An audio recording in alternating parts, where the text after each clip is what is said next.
You just bought an Alexa, but can't use all the skills nor call? You wonder why? Because you're not in America. Let's take a look how to fix that. It's easier to do that on the computer, but the process is the same on phone as well. Go to Amazon.com.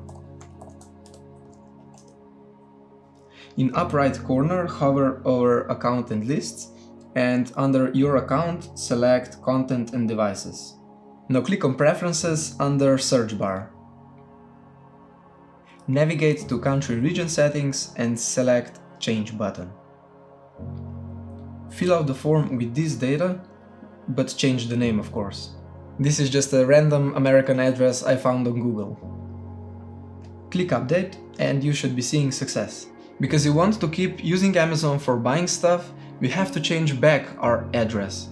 This fortunately doesn't break this unless you have a Kindle reader.